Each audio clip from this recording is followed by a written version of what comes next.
The squishy material. Gore, you just don't make gore, you have to develop gore. So we developed this, tested it, tested the thickness of it. We tested adding things like his gold tooth. Your instinct takes you naturally to, oh, make it worse. More teeth. Give me another clavicle. You know, more goo. It really started to make me nauseous, didn't it? Yeah, no, I mean, it just felt like... Oh, God. It's like being 8 years old again, except getting paid for it.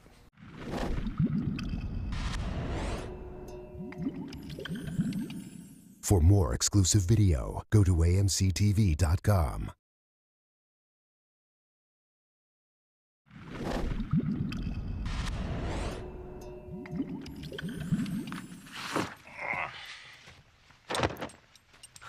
What are you doing? These are my good clothes. You can't go home smelling like a meth lab. One of the greatest memories of shooting the pilot, Brian, is in his underwear a lot. And, Is that really one of your greatest memories? listen, let me finish what I was gonna say. Walt in the pilot is in his underwear a lot. He wears his underpants proudly. I have a nudity clause in my contract that insists I'm naked in every single show I do. Damn, man. Are you some kind of nudist? The day we shot that scene, I said to Brian, you know, it's written that you're in your underpants. And he says, yeah. And I said, well, I'm just saying, if you're not okay with that, if you got any discomfort, we can, you know, he brought up some sweatpants in a bag, or he, you know, and Brian said, no, he's in his underpants. I said, oh, okay, good. And then he said to me, what kind of underpants would Walt wear? And I wanted to say, you know, tighty whities. And before I could, he said, well, it should be like tighty whities, right? Jockey underpants, because they're stupider looking. You look more vulnerable wearing them. You gotta hope it's gonna be one of those iconic images that kind of sums up the show. This kind of everyman character in his suede wallaby shoes and his underpants with a .45 in his hand, ready to take on whatever comes over the rise, over the hill.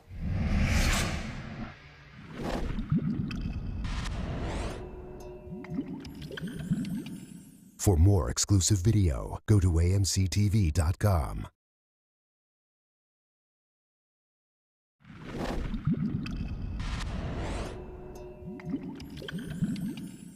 I wanted Walter Jr. to be a character who had cerebral palsy. First and foremost, because I hadn't seen that character on television much, and you know, my basic philosophy is whenever I can, try to show the audience something either they haven't seen or they don't see much. Yeah, no, I thought I heard mice. That's all we need, huh?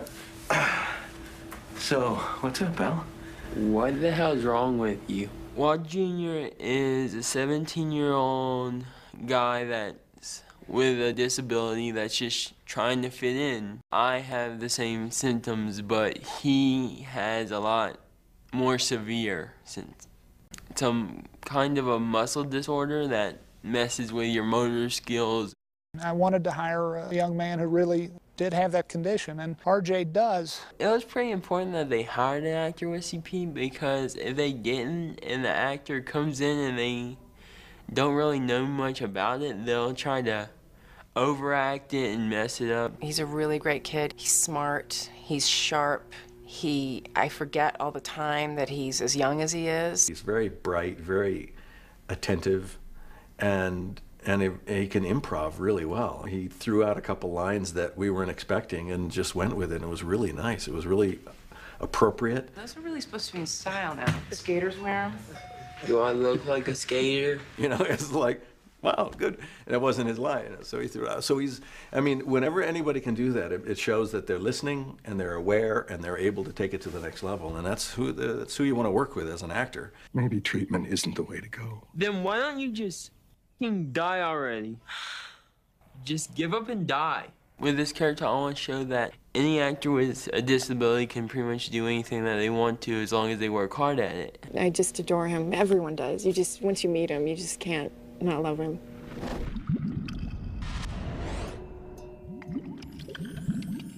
For more exclusive video, go to amctv.com.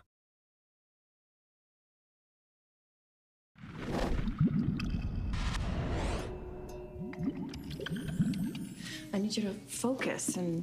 Hey, sit down! Sit down! Damn it, Hank! Yeah, well, sorry, babe. I'm just Just, you know, kind of in the middle of something here. Okay. Sit down! Sit your ass down! Comprende? You two, sit down! Siéntate! Okay. Hank, you know, knows a little bit about everything, but not a lot about anything in particular. But he is a good DEA agent. I'm back, babe. What's up? Hank is very manly. Marie loves that he's manly. He's just unbearably, you know, brazen and macho, and you know, he's coarse. Dean and Hank are like twins. Hello, Zippy. He has got that guy down so well. I think it's a pair of old, comfortable shoes for Dean. You just slip right in them, and away he goes. So it looks like meth, but it's too damn white. The Drug Enforcement Administration has been a wonderful asset to us.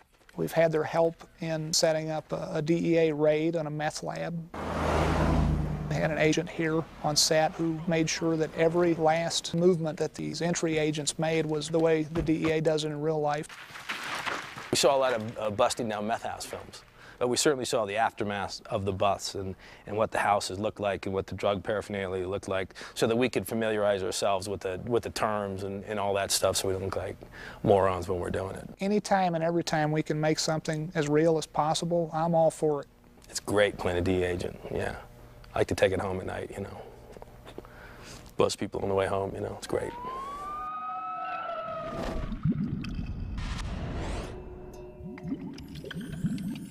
For more exclusive video, go to amctv.com.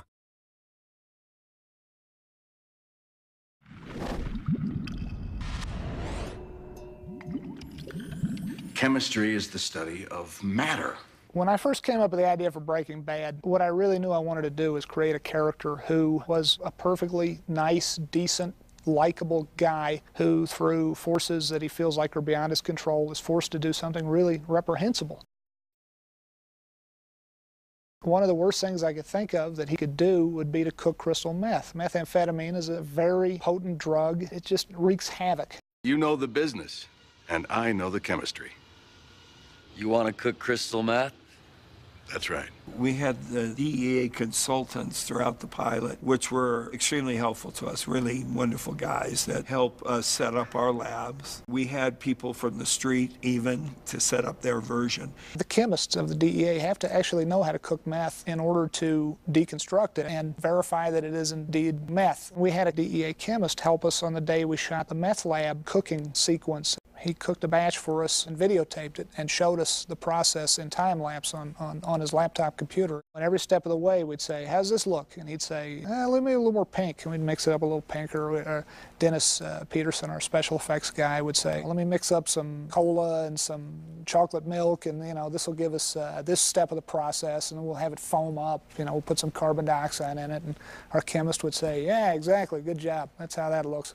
We don't want it to be a handbook to the audience of how to create meth, but we want to show the intricacies and really what can go wrong with it. This has to be a show about the consequences of a really bad decision. I do not think that it glamorizes crystal meth at all. I think it shows it in its absolute truthful form, and it's not pretty.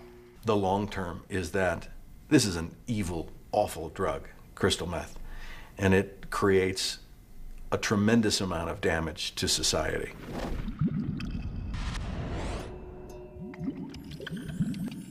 For more exclusive video, go to amctv.com.